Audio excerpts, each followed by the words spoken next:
Jadi teman-teman semua sekali lagi kalau mengerjakan soal, yang pertama dilihat itu jangan banyaknya. Kalau banyaknya soal itu membuat kalian stres. Ya ini banyak, tapi informasi yang banyak itu justru mudah-mudahan mempermudah kalian menganalisis ini maksudnya apa gitu. Ya, jangan ngeper gitu ya. Nah, soal ini banyak banget penjelasannya gini-gini nih, lihat yang paling bawah. Yang paling bawah ini suruh ngapain sih gitu. Jadi kalau udah tahu ditanya apa, kalian nanti kemudian lebih mudah memilih, berpikir atau menghitung mana yang perlu. Lihat ternyata, oh instruksinya ini, yaitu kalian diminta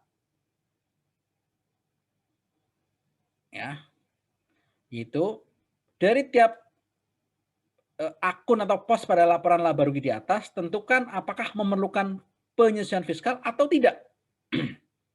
Jika iya, tulis nilai penyesuaiannya. Oh ini koreksi fiskal, jadi 1A misalnya, nomor 1 koreksi fiskal sekian.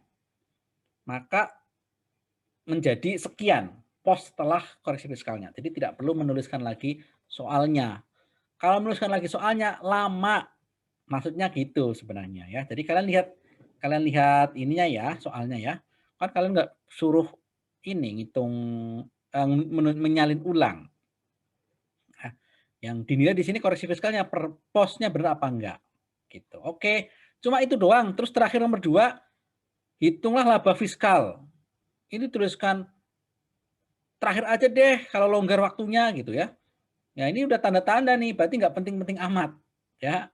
Jadi kalian kalau ngitung laba fiskal harus tambah ini plus ini kan lama tuh, mending ngerjain yang lain dulu. Karena apa? Karena waktu adalah uang, kalau pas ujian ya. Gitu. Bukan, waktu itu bisa dimanfaatkan buat yang lain. Berarti ini bobotnya kecil ini pasti. Dong ada saran kayak gini. Ya, itu tanda-tandanya kayak gitu ya. Oke, jadi ini cuma sampai mana koreksi fiskal positif, koreksi fiskal negatif, kemudian terakhirnya penghasilan neto fiskal itu pun kalau masih ada waktu. Jadi tidak sampai menghitung pajaknya, cuma koreksi fiskal saja, gitu ya. Langsung kalian, oh kayak gitu, ya udah, biar kalian fokus cara ngerjain. Oke, jadi ini adalah laporan laba ruginya, ada penjelasannya. Nah ini penjelasannya ya. Baik, kita lihat. PT Stanko adalah perusahaan jual beli komputer yang menyewa di sebuah ruko di Tangerang Selatan. Oke, jadi pinjam ruko dia. Perusahaan juga memiliki gudang, tetapi letaknya sangat jauh dari lokasi toko, sehingga disewakan kepada pihak lain. Nah, langsung radar pajak kalian ya, langsung sinyal twing twing twing twing merah. Kenapa? Oke, ini ada gudang tapi disewakan. Berarti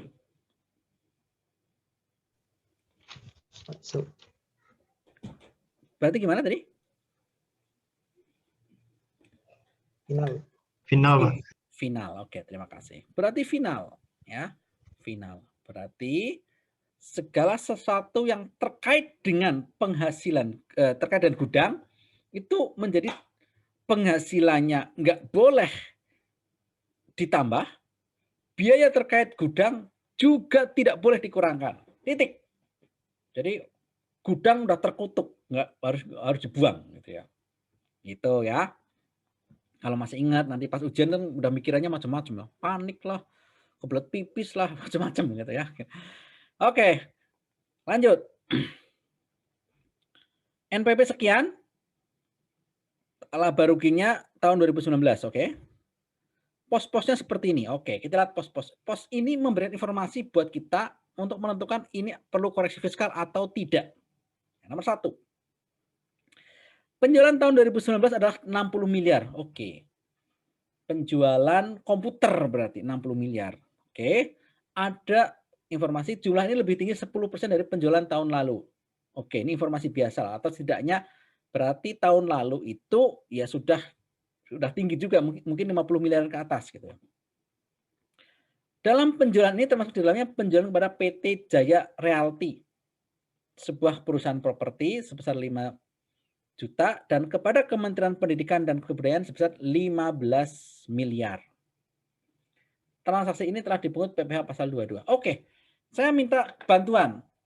Yang ini silakan ada yang mau menjawab. Ini nanti kita bahas sampai nomor 3 saja. Ya, nah nomor 4 ke bawah, itu di pertemuan depan kita jadikan terserah kalian mau ngerjakan sebagai PR atau tidak, silakan. Tapi pertemuan besok itu saya ini ngancem nggak ya? Mudah-mudahan nggak seperti mengancam ya. Tapi saya ceritakan apa adanya. Maka pertemuan depan nomor 4 dan sebagainya, saya akan memanggil nama kalian secara random. Kemudian saya minta menjawab. Kalau bahasa saya itu ujian kuis lisan. Nggak perlu dikerjain di PR, nggak perlu, nggak apa-apa gitu ya. Yang penting saya tanya bisa jawab apa enggak besok. Mudah-mudahan tidak seperti sebuah ancaman ya, karena mengancam itu tidak baik. Sekedar peringatan saja. Oke? Dan mungkin kalian sudah mengerjakan sekarang, oke? Silakan. Karena ini belum sampai kuis lisan, maka ini sukarelawan saja. Nomor 1, silakan. Siapa? Apakah ada koreksi? Itu dulu.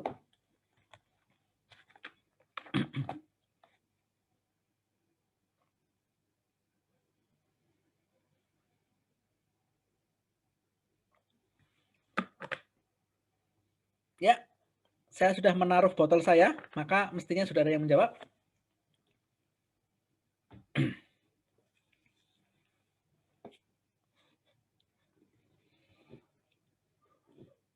Nomor 1, apakah ada koreksi fiskal?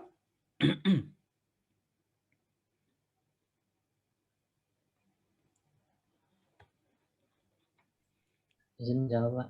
Ya, Nadifa, silakan. Menurut saya tidak ada koreksi, Pak. Karena itu penjualan dari usahanya, Pak. Oke. Menurut Nadifa, tidak ada. Alasannya adalah, ya ini penjualan biasa gitu ya? Iya, Pak. Oke.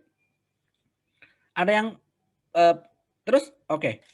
Akan saya tanya, terus yang ini gimana dong? Yang ke perusahaan properti 5 juta, ke Kemendikbud 15 miliar itu apa maksudnya?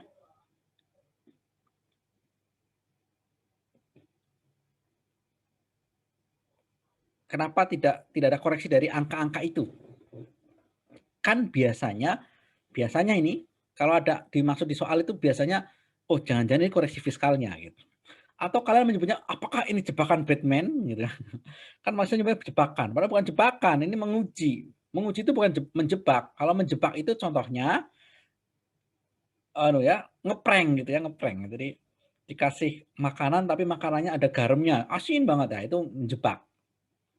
Atau digodain gitu ya, tapi ada kamera gitu. Wah itu namanya menjebak ya. Gimana Nadifa? Itu menurut saya itu penjualan ke instansi pemerintah, terus nanti kan PPh pasal 22 itu bisa dijadikan kredit pajaknya, Pak. Oke. Jadi terima kasih Nadifa. Jadi Nadifa menyoroti yang 15 miliar dijual kepada Kemendikbud, itu ya penjualan biasa, tinggal ini dipungut pasal 22, pasal 22-nya nanti jadi kredit pajak. Kalau ya dalam hal ini memang tidak ditanya kredit pajak ya, tapi betul, nanti pasal 22 jadi kredit pajak. Jadi penjualan biasa. Oke, terima kasih. Kemudian yang 5 jutanya bagaimana? Biasa juga atau bagaimana? Yang kepada perusahaan properti.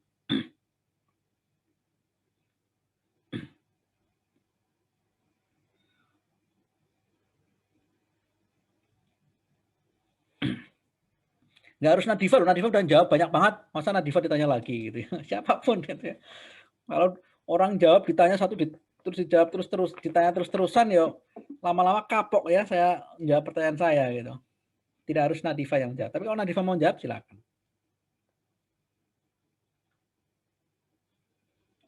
Yang 5 juta termasuk yang nggak perlu dikoreksi juga? Menurut saya juga tidak, Pak. Ya, oke. Baik. Betul. Tidak ada yang harus dikoreksi. Nah, ini kalau bahasa kalian adalah jebakan Batman, kalau bahasa pembuat soal ini adalah menguji pemahaman kalian. Kalian bingung apa enggak? Loh Pak, itu kan perusahaan properti. Final kan? Betul. Final. Kalau penghasilannya diterima oleh Jaya Realty. ketika dia menjual properti. Nah, sekarang ini penghasilannya siapa? Gitu ya. Jadi jangan asal perusahaan properti final, oh berarti harus dipisahkan. Enggak seperti itu. Siapa yang terima penghasilan? Yang terima penghasilan PT Stanku. Penghasilan PT Stanku itu dalam hal ini menjual komputer. Yang beli siapa? Ya macam-macam. Kalaupun yang beli itu jin pun nggak ada masalah, ibaratnya gitu ya. Nggak peduli gitu ya. Mau yang beli perusahaan pelayaran, penerbangan, konstruksi, apalagi itu yang final-final, nggak ada masalah bagi PT Stanku. Nah, lain halnya kalau PT Jaya Realty mendapatkan penghasilan dari penjualan properti, maka PT Jaya Realty mendapatkan penghasilan yang sifatnya final. Oke ya, terima kasih. Jadi nomor 1 tidak ada koreksi fiskal. Oke, bagus. Terima kasih Nadifa. Nomor 2, HPP-nya atau harga pokok penjualan 52 miliar. Berasal dari perhitungan sebagai berikut. Ini rumus COGS kan kalian udah tahu kan? Presiden awal tambah pembelian berarti totalnya 65. Kemudian dikurangi presiden akhir 13 sama dengan 52. Oke, benar. Benar dong, selesai. Tapi lihat keterangan di bawahnya. Dalam pembelian ini terdapat transaksi pada CV Cocor yang dimiliki oleh anak salah seorang direksi perusahaan. Nah, ini berarti ada hubungan istimewa. Nilai pembeliannya adalah 10 miliar. Dari angka 60 miliar ternyata ada 10 miliar yang dia beli dari pihak yang ada hubungan istimewa. Jika dibeli dari pihak ketiga yang tidak ada hubungan istimewa, nilai transaksi tersebut seharusnya 5 miliar. Oke. Jadi sebenarnya harusnya dia mencatat pembeliannya itu 10 atau 5. Silakan yang nomor 2. Siapa yang mau mencoba menjawab? Izin menjawab, Pak. Ya, silakan. Itu kan berarti seharusnya 5 miliar ya, Pak ya. Oke, terus? Berarti 10 ke 5 berarti dikurang. harga pokoknya berubah ya? Oh iya, Pak. Ya, jadi kita hitung ulang ya. Harga pokoknya berarti presiden awalnya 5, pembeliannya menjadi berapa? 55. 55, oke. Jadi ini 60. Kemudian kurangi presiden akhirnya berapa? 13 ya. 13. Jadi 47. ya. Oke. Berarti 47 COGS-nya harga pokoknya. Nah, maka dari 52 dikoreksi, koreksi fiskalnya apa berarti? Namanya positif berkurang. Positif, ya, Pak. Positif. Oke, terima kasih. Positif ya, koreksi positif sebesar 5M. Sehingga COGS-nya menjadi 47 M. Ya. Jadi koreksi fiskalnya menjadi lebih kecil, namanya koreksi fiskal, COGS-nya menjadi lebih kecil, maka itu koreksi fiskalnya positif. Oke, terima kasih Arga ya. 5M. Oke, baik. Kita bahas 2 soal aja udah 10 menitan ya. Berarti besok ya kalau kita diskusi satu orang, ini kalau nomor 4 sampai dengan nomor berapa nih? Ini banyak nih ABCD ya. Itu dites sekitar 25 soal kali 10 menit 250 menit. Pas. 3 ini nih ya. 3 SKS bahas soal. Wah, saya mengecek kalian selama ini tersenyum, apakah tersenyum mengerti atau tersenyum kecut gitu. Nggak apa-apa ya. Jadi saya sangat menghargai kalian tersenyum, manggut-manggut dan sebagainya. Itu bentuk penghargaan kepada saya. Ngerti apa nggak ngerti belakangan ya. Kadang-kadang gara-gara manggut-manggut kalian jadi ngerti, walaupun sebenarnya nggak ngerti ya. Itu keberkahan namanya. Oke. Mari kita lanjutkan ya. Nomor 3. Dari pos gaji dan upah sebesar 5 miliar terdapat beban pajak pegawai. Oke. Coba lihat ya, ada gaji dan upah di laporan keuangannya. Apa betul? Oh, yang nomor 3 ini, gaji dan upah 5 miliar. Oke, kita lihat. Sesuai kesepakatan, ternyata perusahaan menanggung pajak semua pegawai dan dibebankan dalam beban pegawai. Jadi 5 miliar itu ternyata di dalamnya ada pajaknya pegawai. Ya. Di tahun 2019 jumlah pajak yang ditanggung adalah 200 juta. Oke. Ada yang mau mencoba menjawab? Silakan. Perlu koreksi fiskal positif, negatif, atau tanpa koreksi? Wah, tinggal 9 menit lagi nih. Silakan. Jadi saya pastikan setiap Kamis malam saya tidurnya nyenyak sekali. Karena 3 SKS, ngomong terus, kalikan 3 ya, 9 SKS. Kalian nggak bisa tidur nyenyak ya, kalian harus ngerjain tugas. Gak apa-apa, memang kalian berakit-rakit ke hulu, bukan tenggelam kemudian, tapi berenang-renang ke tepian. Jadi kalian bersakit-sakit dahulu, kemudian senang kemudian ya, sukses kemudian. Ya, silakan.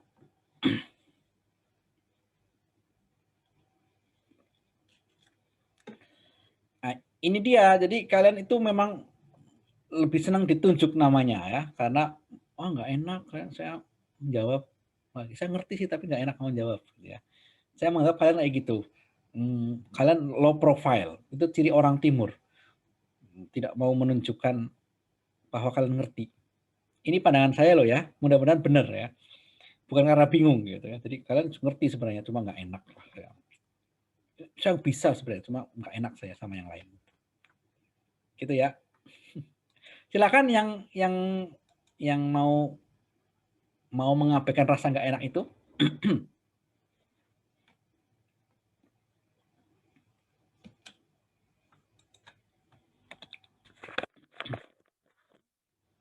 Jangan save by the bell ya. 16.30 kan selesai gitu ya. Saya nggak akan lebih dari 16.30.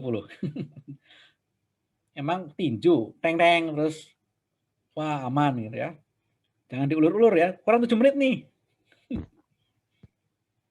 Berarti PPh ya Pak ya? Oke, kita lihat. Bagaimana? Diulang, bisa diulang? Itu 200-nya PPh Pak.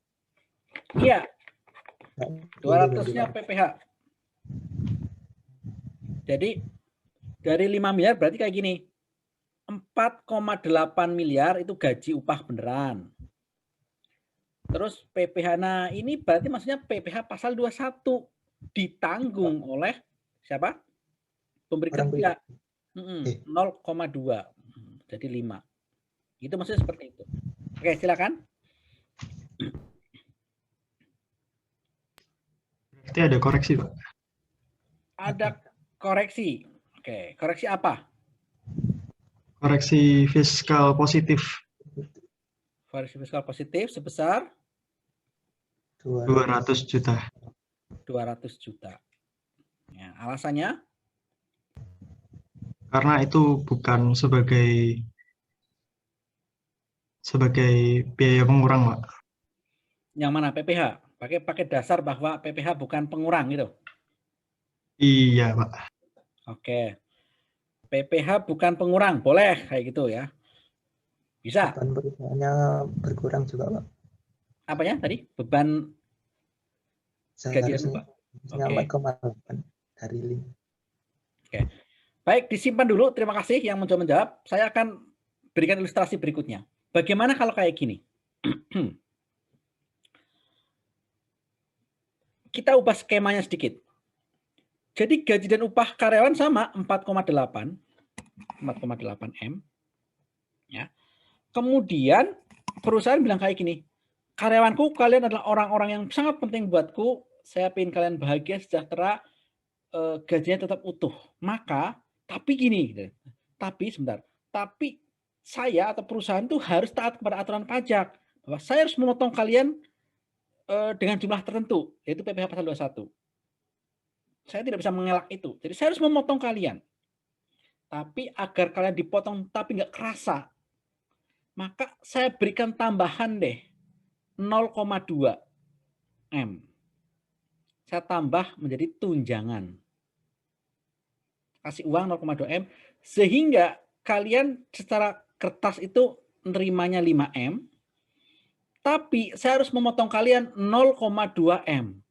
Jadi take home pay kalian tetap berapa? 4,8 M. Ya. Sama nggak? Yang di sini kan sama juga. Dia nerimanya berapa? 4,8 M kan? Yang sisi kiri.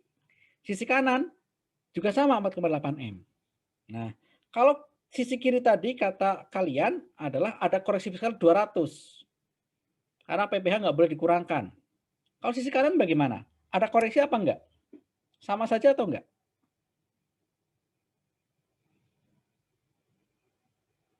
Nah, ayo silakan.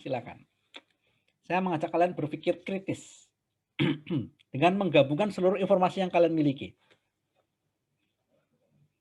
Ini kalau sudah mengerjakan soal 2 tahun yang lalu bisa menjawab, tapi 2 tahun lalu ini soal sebuah metamorfosis soal dari soal 2 tahun yang lalu.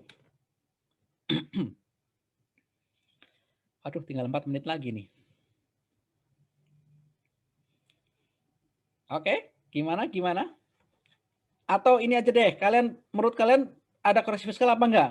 Nggak perlu ngomong deh, kalian tulis di chat aja deh kalau kalian malu-malu.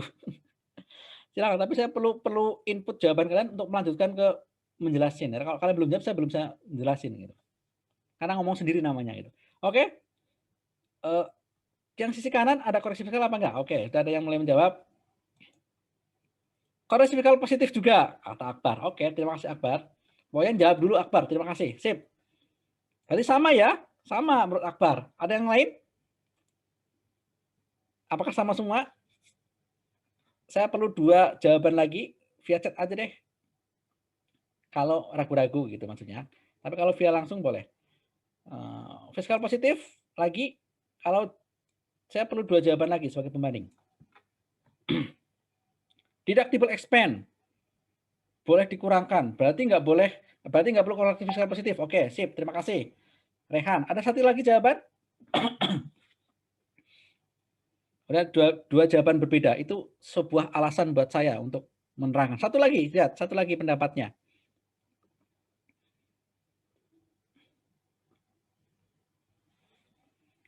Yang sisi kanan, apakah koreksi fiskal positif atau negatif? Oke, satu lagi.